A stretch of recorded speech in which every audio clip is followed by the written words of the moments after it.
नमस्कार. Book wise with अनलमध्ये आपलं स्वागत आहे.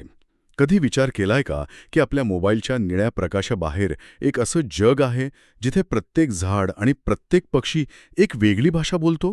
खरंय, आज आपल्याला हेडफोन लावल्याशिवाय शांतता मिळत नाही.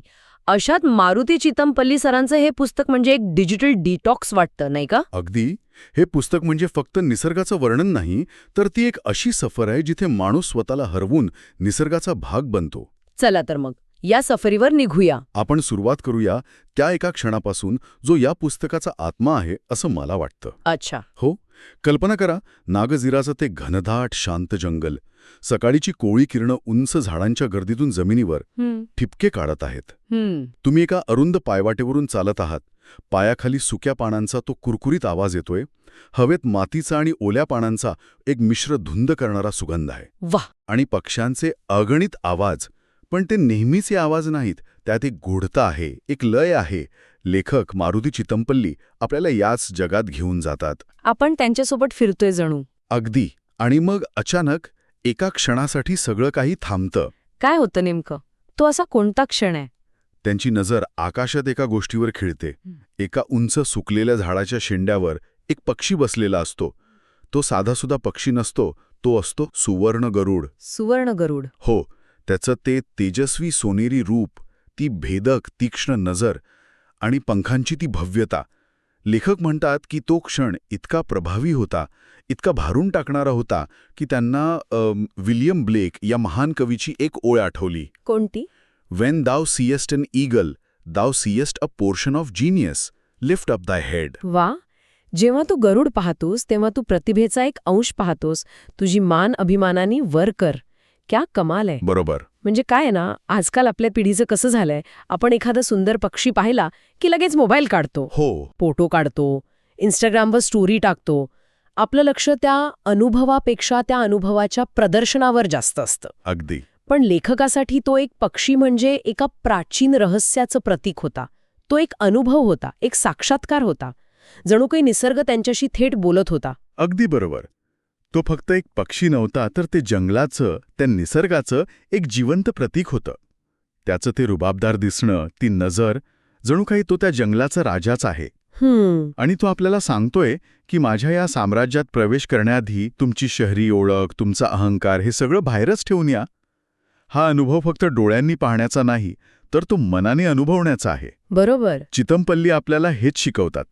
निसर्ग फक्त पाहण्यासाठी नसतो, तो अनुभवण्यासाठी असतो, जगण्यासाठी असतो. पण हा अनुभव घेणं म्हणजे नेमकं काय? म्हणजे आपण शहरात राहून हे कसं समजून घेणार? हाच तर महत्वाचा प्रश्न आहे. आपल्यासाठी निसर्ग म्हणजे एक सुंदर वॉलपेपर किंवा वीकेंडला जाऊन येण्याची जागा. पण तुम्ही म्हणताय तसं निसर्गाशी एकरूप होणं, त्याची भाषा समजून घेणं, ही गोष्टच आताच्या जगात अनोळखी वाटते. आणि हीच अनोळखी भावना आपल्याला पुढच्या महत्वाच्या मुद्द्याकडे घेऊन जाते. तो मुद्दा म्हणजे आजच्या काळात माणूस आणि निसर्ग यांच्यात निर्माण झालेला दुरावा. हो, नेचर डेफिसिट. बरोबर. आपण एका अशा जगात जगतोय जिथे शांतता विकत घ्यावी लागते. आपण शांत राहण्याची, स्थिर होण्याची क्षमताच गमावत चाललोय. अगदी. खरं सांगायचं तर आपलं आयुष्य म्हणजे एक असा चार्जिंग केबल झालाय जो निसर्गाच्या सॉकेटमधून बाहेर पडलाय. वाह, काय उपमा आहे. आपण धावतोय पण आपलं मन आतून रितेय, डिस्चार्ज झालंय. अगदी बरोबर. We want everything instantly. 2 मिनिटात नूडल्स, 30 मिनिटात पिझ्झा. आणि एका क्लिकवर सगळी माहिती. पण चित्तमपल्ली सरांनी तर आपलं आयुष्य फक्त जंगलाचं ऐकण्यात घालवलं. पुस्तकात खंड्या या पक्षाबद्दलचा एक संपूर्ण अध्याय आहे. तो वाचताना मला आश्चर्य वाटलं. हो, तो खूप सुंदर भाग आहे. त्यांनी अनेक दिवस, अनेक तास फक्त एका पक्षाचं निरीक्षण केलं. तो कसा घरटं बांधतो, आपल्या पिल्लांना कसा भरवतो, धोक्याचा इशारा कसा देतो. आज कोणामध्ये एवढा संयम नाहीये. आणि गंमत अशी आहे की हाच संयम, ती शक्ती आहे जी आपलं रिकामं मन पुन्हा भरून काढते. त्या खंड्या पक्षाच्या निरीक्षणात ते लिहितात काय की सुरुवातीला तो पक्षी त्याने जवळ येऊ देत नव्हता. तो खूप सावध होता. पण लेखक रोज तिथे जाऊन नदीच्या काठावर एकाच जागी शांतपणे बसू लागले. रोज? हो, रोज. त्यांनी कोणतीही हालचाल केली नाही, कोणताही आवाज केला नाही. त्यांनी त्या पक्ष्याला कृतीतून विश्वास दिला की माझ्यापासून तुला काहीही धोका नाही. म्हणजे हा विश्वास जिंकण्यासाठी त्यांना कितीतरी दिवस लागले असतील. आपल्याकडे तर माणसांवर विश्वास ठेवायला वेळ नसतो, इथे तर एका पक्षाचा विश्वास संपादन करायचं होतं. बरोबर. पुढे काय झालं? हळूहळू त्या पक्षाने त्यांना स्वीकारलं. त्याला कळलं की हा माणूस आपल्यासाठी धोकादायक नाहीये. आणि मग लेखकाला त्याचं संपूर्ण जीवनचक्र पाहता आलं. अरे वा. तो पक्षी नदीच्या काठावरच्या मातीत चोचीने बोगद्यासारखं घरटं कसं तयार करतो, त्याची मादी त्यात अंडी कशी घालते आणि मग दोघं मिळून आपल्या पिल्लांना कसे वाढवतात, हे सगळं त्यांनी अनुभवलं. जणू काही निसर्गाने त्यांच्यासाठी एक खास शो आयोजित केला होता. अगदी एक खासगी शो. हे ऐकून मला एक वेगळाच विचार सुचतोय. आपण उत्पादकता वाढवण्यासाठी, तणाव कमी करण्यासाठी माइंडफुलनेस ॲप्स वापरतो, मेडिटेशन करतो. हो, करतो. पण चित्तमपल्ली सर सांगतायत की खरा माइंडफुलनेस तर निसर्गाच्या निरीक्षणात आहे. त्या खंड्या पक्षाचं घरटं पाहणं हे कुठल्याही मेडिटेशन ॲपपेक्षा जास्त प्रभावी ठरू शकतं. का? कारण ते तुम्हाला तुमच्या आदिम अस्तित्वाशी जोडतं. ते तुम्हाला दाखवतं की तुम्ही या निसर्गाचाच एक भाग आहात. बरोबर. आणि हे नातं किती घट्ट आहे याचं एक उदाहरणही पुस्तकात आहे. ते लिहितात की एकदा घरट्याजवळ एक साप आला. अच्छा. तेव्हा आजूबाजूच्या इतर पक्ष्यांनी मिळून एक विशिष्ट कर्कश आवाज काढायला सुरुवात केली. तो एक धोक्याचा इशारा होता. म्हणजे सगळ्यांनी मिळून? हो. तो आवाज ऐकून खंड्या पक्षी सावध झाला आणि त्याने आपल्या पिल्लांना वाचवलं. हा अनुभव आपल्याला काय शिकवतो? हेच की निसर्गात प्रत्येक जण एकमेकांशी जोडलेला आहे.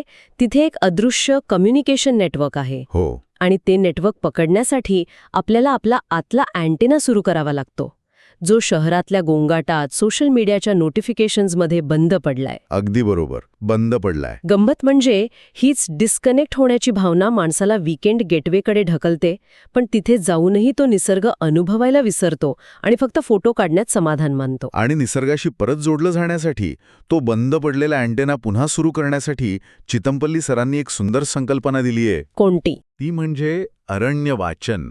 अरण्य वाचन म्हणजे जंगल वाचणं. ही संकल्पना खूपच आकर्षक वाटते. आहेच.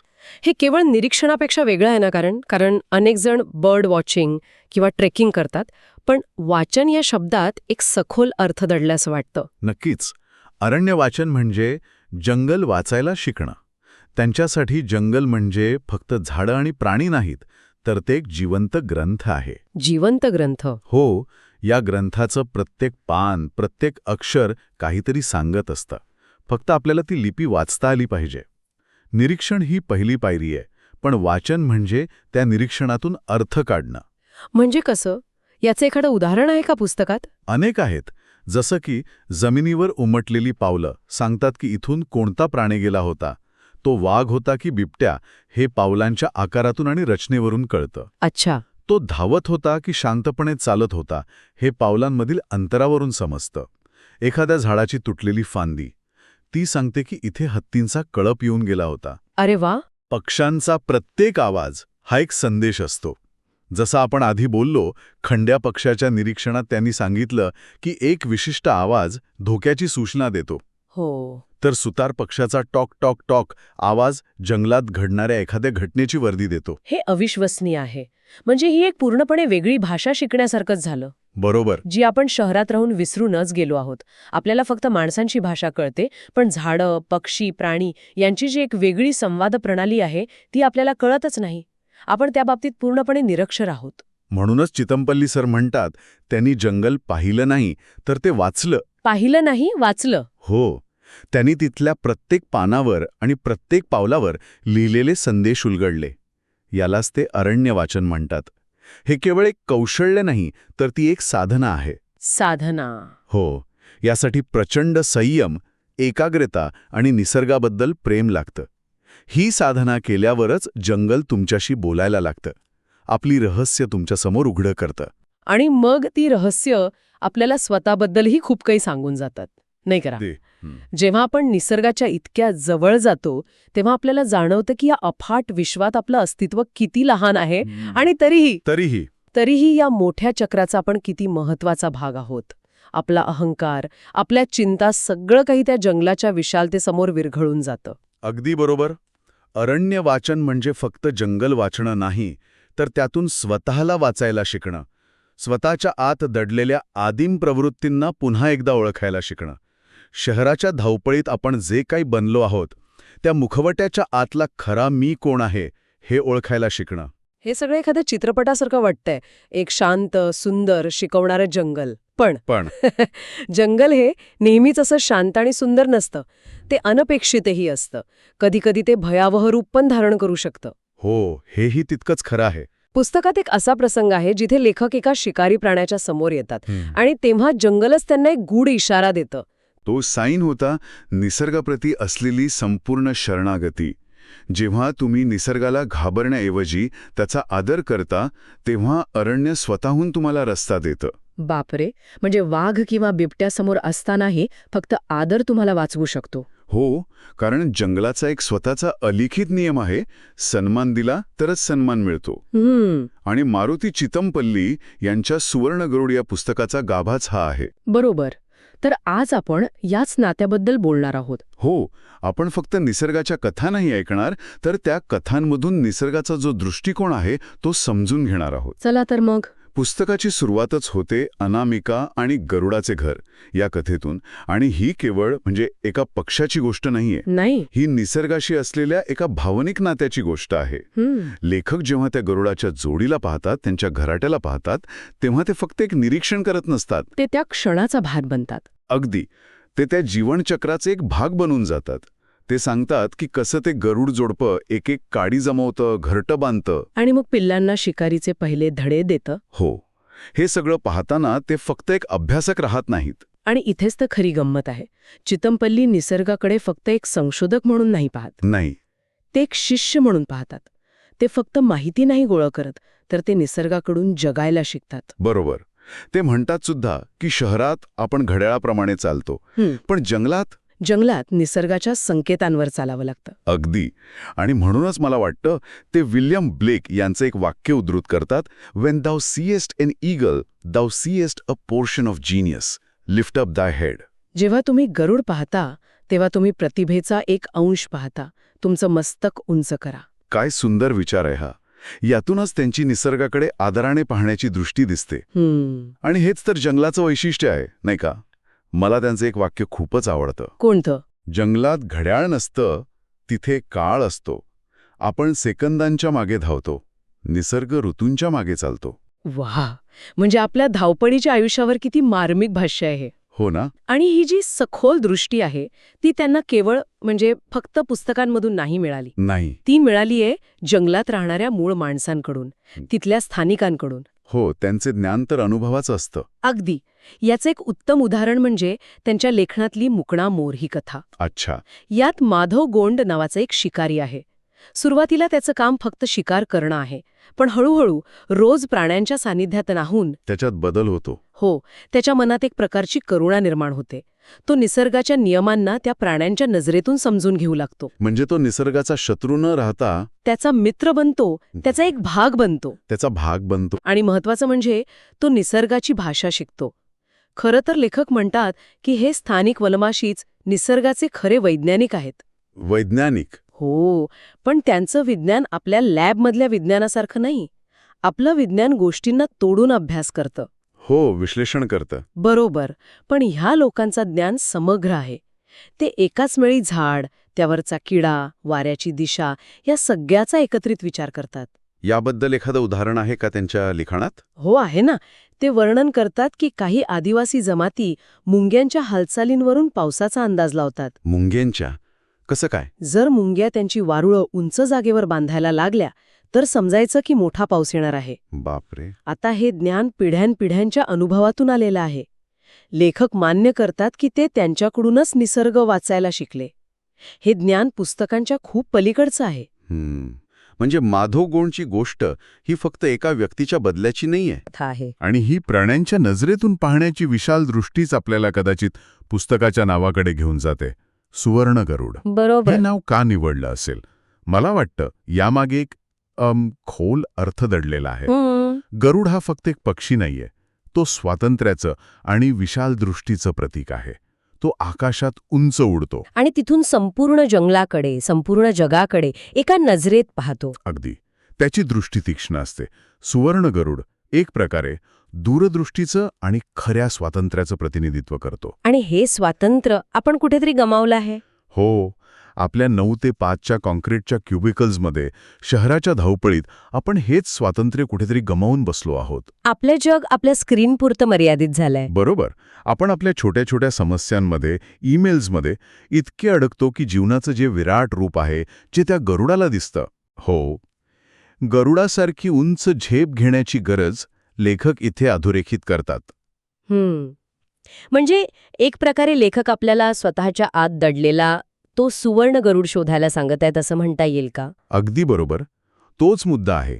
आणि हे शोधणं म्हणजे शहरातून पळून जाणं नाही. नाही. मुद्दा आहे दृष्टिकोन बदलण्याचा.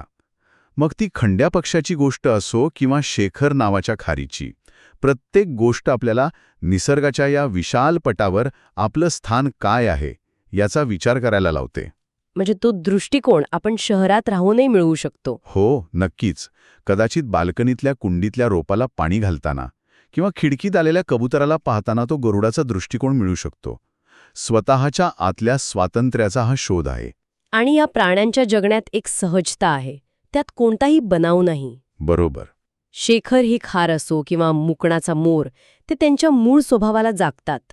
ते उद्याची चिंता करत नाहीत किंवा कालच्या गोष्टींवर पश्चाताप करत बसत नाहीत. म्हणजे ते वर्तमानात जगतात. हो, माणूस मात्र सतत भूतकाळ आणि भविष्यकाळात जगत असतो. कदाचित लेखक आपल्याला या प्राण्यांच्या माध्यमातून वर्तमानात जगायला शिकण्याचं आवाहन करत आहेत. बरोबर. आणि याच सगळ्या कथांमधून लेखक एकाच गोष्टीवर पुन्हा पुन्हा येतात. निसर्ग संवर्धनाचा वारसा. हो, हे पुस्तक म्हणजे निसर्गाला वाचवण्यासाठी केलेली एक कळकळीची प्रार्थना आहे. यात फक्त आनंद नाहीये, एक प्रकारची वेदनाही आहे. आणि एक गंभीर इशाराही आहे. निसर्गाचा समतोल ज्या वेगाने ढासळत चालला आहे त्याची जबाबदारी आपलीच आहे. हे लिखाण आपल्याला आरसा दाखवतं. हो, त्यांची भाषा इथे खूप प्रभावी ठरते. ते म्हणतात, लुप्त होणारी प्रत्येक प्रजाती म्हणजे पृथ्वीच्या गोष्टीतून फाडलेले एक पान आहे. वा, एकदा का ते पान फाटलं की ती गोष्ट कायमची अपूर्णच राहणार. हे किती खरं आहे. भविष्यातल्या पिढ्यांना वाघ किंवा अनेक पक्षी फक्त चित्रातच पाहावे लागतील की काय असे भीती वाटते. शेखर या खारीच्या मृत्यूनंतर लेखक एक खूप महत्वाचा प्रश्न विचारतात. कोणता? माणसाप्रमाणे प्राण्यांनाही पुनर्जन्म असतो का? हा प्रश्न वरवर साधा वाटेल, पण तो प्रत्येक जीवाच्या अस्तित्वाचं महत्त्व पटवून देतो. बरोबर. मग तो जीव माणूस असो, खार असो किंवा एखादं झाड असो, प्रत्येकाचं या पृथ्वीवर एक स्थान आहे, एक महत्त्व आहे. आणि हा वारसा फक्त प्राणी आणि झाडं वाचवण्यापुरता नाहीये.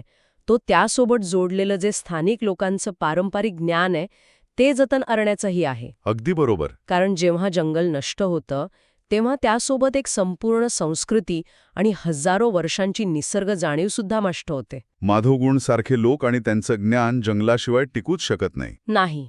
आपण एक झाड तोडतो तेव्हा आपण फक्त लाकूड नाही तोडत, तर त्यावर अवलंबून असलेली एक संपूर्ण परिस्थिती आणि त्याचं ज्ञानही नष्ट करतो. आणि हेच आपल्याला त्यांच्या शेवटच्या आणि सर्वात महत्त्वाच्या संदेशाकडे घेऊन येतं. निसर्ग ही एक अशी बँक आहे जिथे आपण फक्त डिपॉझिट केलं पाहिजे. कारण विड्रॉ करायला तर काहीच उरलं नाहीये. काहीच नाही. आपण फक्त घेत आलो आहोत. हवा, पाणी, अन्न, सगळं काही. आता परत देण्याची वेळ आलीये. पण डिपॉझिट करणं म्हणजे नक्की काय? फक्त झाडं लावणं? मला वाटतं ते त्याहून अधिक आहे. झाडं लावणं हे तर पहिलं पाऊल आहेच. पण खरा डिपॉझिट म्हणजे आपली जीवनशैली बदलणं. आपल्या सवयी बदलणं. हो, आपला उपभोग कमी करणं, प्लॅस्टिक टाळणं, पाण्याचा अपव्यय थांबवणं. हा एक वैचारिक डिपॉझिट आहे. आणि पुढच्या पिढीला निसर्गाचं महत्त्व पटवून देणं. तो तर सर्वात महत्त्वाचा डिपॉझिट आहे. मारुती चितमपल्ली यांचं हे लिखाण आपल्याला तीच जाणीव करून देतं. मला वाटतं आता फोन बाजूला ठेवून खिडकीबाहेरच्या एखाद्या झाडाकडे निरखून पाहण्याची वेळ आलीय. त्यातही एक अख्खं जग दडलेलं असेल. नक्कीच. निसर्गाच्या या विराट स्वरूपात स्वतःला शोधा, कारण तिथेच तुम्हाला खरी शांती मिळेल. ही सिरीज तुम्हाला कशी वाटली? बुकवाईज विथ अनिलला सबस्क्राईब करा. धन्यवाद.